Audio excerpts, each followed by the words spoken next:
O governo brasileiro vai ser outra vez alvo de chacota internacional graças ao Ministério da Justiça. Este é o Visão Libertária, sua fonte de informações descentralizadas e distribuídas. Já é de conhecimento comum que o Brasil possui muitos ministérios, porém, alguns sempre ficam na memória popular. Um deles é o Ministério da Justiça e Segurança Pública.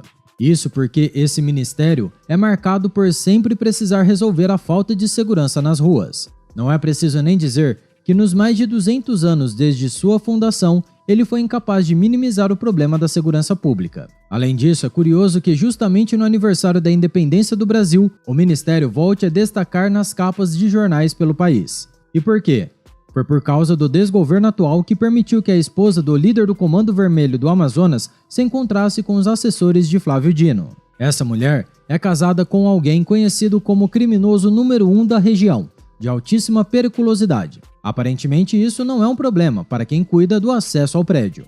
Porém, o pior de tudo é que não foi um caso único. Ela se reuniu 2 vezes em Brasília, oficialmente. Para terminar de atolar o ministério, confirmaram desconhecer a relação da visitante com a organização criminosa. Isso, com certeza, demonstra a incapacidade do Estado brasileiro de sequer procurar antecedentes que uma busca na base de dados teria resolvido, a não ser que já soubessem e, mesmo assim, ignoraram. Entretanto, não há comprovações dessa opção. Mesmo assim, eles acreditam que são capazes de proteger o cidadão, como desculpa para conseguirem seus salários dos impostos. Os secretários receberam a Luciane Barbosa, também conhecida como Dama do Tráfico Amazonense, casada com o tio Patinhas do tráfico. Isso posto, a desculpa deles é que ela entrou como integrante de uma comitiva que visitou o Palácio da Justiça. Logo, seria impossível ao serviço de inteligência deles detectar antecipadamente a presença dela. Essa falta de controle gerou um alerta de risco para os próprios servidores internos. Mais um exemplo da incompetência estatal. Segundo o jornal Estadão, a mulher entrou no Ministério da Justiça como presidente da Associação Instituto Liberdade do Amazonas, o ILA, criada no ano passado, e o objetivo da ONG seria a defesa dos direitos dos presos. Entretanto, de acordo com a Polícia Civil do Amazonas, a organização atuava em prol dos detentos que são ligados ao Comando Vermelho. Isso justamente devido a ser supostamente financiada com o dinheiro vindo do tráfico de drogas. Ela suspeitosamente se reuniu com Velasco, da Secretaria Nacional de Políticas Penais, cuja função é o controle do setor prisional. No Instagram dela, ela afirmou ter levado denúncias vexatórias com um dossiê ainda não apresentado. Além disso, o Ministério Público do Amazonas a apontou como braço financeiro do comando, para ocultar patrimônio oriundo do narcotráfico. Ela foi condenada a 10 anos de reclusão e recorreu. Inclusive, o patrimônio dela chegou a crescer mais de 1000% em um ano. Por isso, como uma desculpa, o Ministério de Flávio Dino afirmou que a responsabilidade exclusiva de acompanhantes é da entidade requerente que a trouxe. Novamente, é rápido perceber que a responsabilidade na verdade é do Ministério, pois quem cuida da casa senão o dono? Por isso, em uma postagem do X, o antigo Twitter, no dia 13, o Flávio Dino não tinha conhecimento dessas reuniões. E de duas uma, ou isso é incompetência, ou é mentira e ele parece preferir que seja incompetência. A consequência de tudo isso foi que muitos parlamentares pedissem impeachment do ministro. Tanto que, segundo o senador Sérgio Moro, o crime está confortável com o governo. Somente agora que adicionaram a fiscalização do nome e do CPF para todos que participarem da audiência no prédio. Seria inaceitável, sem dúvidas, para uma empresa privada que zela pela sua reputação e segurança não ter esse controle. Mas já para o Estado, a coisa muda. Além disso, o Ministério da Justiça demonstrou que a tramitação de uma demanda da ONG seguiu o procedimento habitual, contrariando o próprio posicionamento do órgão anteriormente. Existem registros de despesas da ONG sugerindo que as contas eram pagas pelo Comando Vermelho. Porém, é óbvio que essa polêmica não veio sozinha.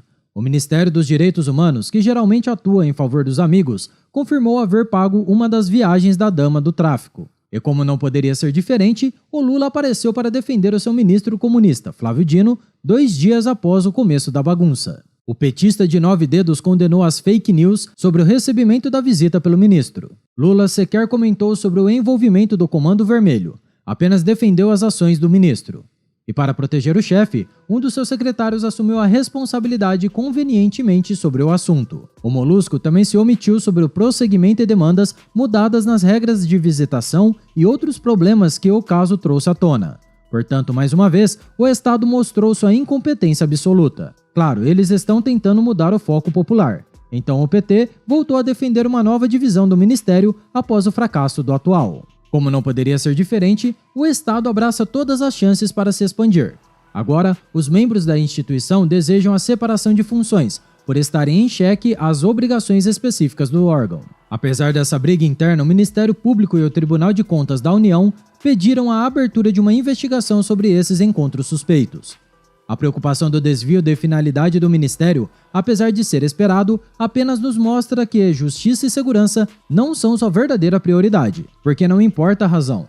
Deveria haver outras vias para selecionarem alguém menos problemático para a reunião oficial. Mas esse governo já tornou o Brasil uma chacota a nível internacional, e não tem como apagar esse incêndio. Enfim, o descaso internacional do governo Lula é destacado até pelo governo norte-americano, que questiona a visão neutra do Brasil nas últimas guerras. A política externa brasileira não está estabilizada e só gera novas crises. Além disso, o Itamaraty está em dificuldade de manter as ideias tão divergentes sob controle, com o aumento da insatisfação pública. E é por isso que é só uma questão de tempo até que as políticas externas brasileiras sejam abertamente questionadas, mesmo pela grande mídia. Obrigado por sua audiência. Esse artigo foi sugerido por Machado de Guilherme, escrito por Bardo Livre, revisado por Historiador Libertário e narrado por Coreia com K. Se você gostou do vídeo, compartilhe em sua rede social. Caso deseje ser avisado de outros vídeos, inscreva-se no canal e depois clique no botão da campainha. Escreva artigos você também, acesse visãolibertaria.com. Até a próxima e tchau, obrigado.